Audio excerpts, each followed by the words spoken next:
निकाय चुनाव के बाद हर दल की दिशा 2024 की ओर है। मोदी सरकार के 9 साल पूरे होने पर भाजपा ने उपलब्धियों और योजनाओं की बिसात पर नई घेरेबंदी की कवायद तेज कर दी है। आज मुख्यमंत्री योगी आदित्यनाथ ने केंद्र सरकार के 9 साल की उपलब्धियों और विकास योजनाओं का रिपोर्ट कार्ड जनता के सामने रखा। सीएम योगी ने दावा किया कि मोदी सरकार में देश तेजी से विकास कर रहा है। इस दौरान सीएम योगी ने बार बार 2014 से पहले देश की स्थिति का जिक्र किया, जिस पर सियासी हलचल बढ़ गई। आजादी के बाद 70 वर्षों में देश के अंदर बन पाए थे केवल 74 एयरपोर्ट। मात्र 9 वर्ष के अंदर ही 74 नए एयरपोर्ट भारत ने नए दे दिए। इसलिए 9 वर्ष के अंदर भारत सरकार की एक एक योजना, हर एक काम देश के नाम। विकास का संदेश है, निशाने पर कांग्रेस है और राष्ट्रवाद की धुरी पर नई जंग का संकेत है। मौका केंद्र की मोदी सरकार के 9 साल पूरे होने पर विकास योजनाओं और उपलब्धियों के बखान का था। दूसरे लफ्जों में कहें तो बीते 9 सालों में विकास के मोर्चे पर मोदी सरकार की रफ्तार कितनी तेज रही, गरीब और पिछड़े परिवारों की स्थिति में कितना सुधार हुआ, इन तमाम बिंदुओं पर रिपोर्ट कार्ड पेश करने का था। लेकिन सीएम योगी ने बोलना शुरू किया तो मोदी सरकार की 9 साल की उपलब्धियों की तुलना में 2014 से पहले की सरकारों को ला खड़ा किया। कोई सोचता था आजादी के बाद 70 वर्षों में मात्र 6 एम्स बने, आज 22 से अधिक एम्स का निर्माण भारत के अंदर हो चुका है। Medical colleges, 1 district 1 medical college की तरफ पूरा देश जा रहा है। हेल्थ इंफ्रास्ट्रक्चर बढ़े, आईआईटी, आईआईएम उन सभी क्षेत्रों में बढ़ाए गए जिनके लिए कोई कल्पना नहीं करता था।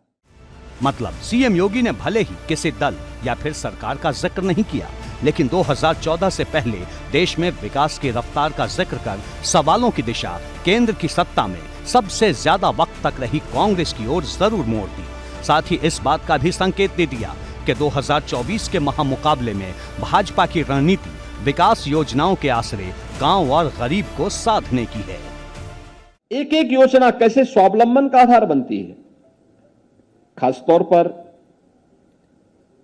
पीएम आवास योजना को अगर आप देखेंगे, उत्तर प्रदेश के अंदर इन 9 वर्षों में ग्रामीण और शहरी दोनों क्षेत्रों में मित्रों 54 लाख गरीबों को एक एक आवास योजना का लाभ प्राप्त हुआ है। 54 लाख।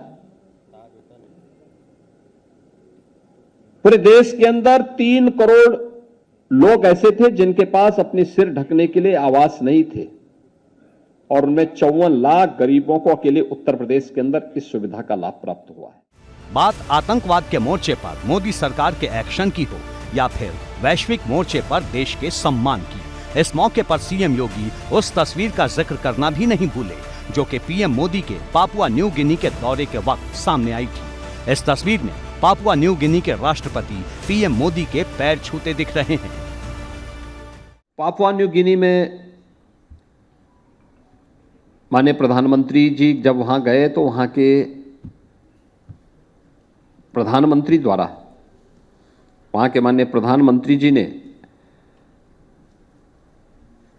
पैर छू करके उनका अभिनंदन किया। 30 मई से भाजपा बड़े स्तर पर महासंपर्क अभियान शुरू करने जा रही है। इस अभियान के जरिए भाजपा जनता के सामने सरकार की उपलब्धियां गिनाएगी। अब देखिए पिछले 9 साल मोदी सरकार ने क्या बड़े फैसले लिए हैं, जिसकी चर्चा आने वाले कई सालों तक होगी। स्वच्छ भारत अभियान की शुरुआत 2014 की अगर बात करें, 2015 में पीएम आवास योजना को आगे बढ़ाया, 2016 में नोटबंदी, 2017 में जीएसटी लागू किया, 2018 में आयुष्मान भारत योजना की शुरुआत, 2019 में जम्मू कश्मीर से आर्टिकल 370 हटाया गया, 2020 में राम मंदिर और नई संसद का शिलान्यास, 2021 में कोरोना टीकाकरण अभियान की शुरुआत, 2022 5G सेवाओं की शुरुआत। तो ये तमाम बड़े फैसले 9 साल के 9 बड़े काम सरकार ने किए, जिनका जिक्र आज मुख्यमंत्री योगी आदित्यनाथ ने भी किया। इसके अलावा मुख्यमंत्री योगी आदित्यनाथ ने सरकार की जन कल्याणकारी योजनाओं का जिक्र किया कि किस तरह से केंद्र सरकार ने मजबूत तरीके से आम जनता के लिए काम किया।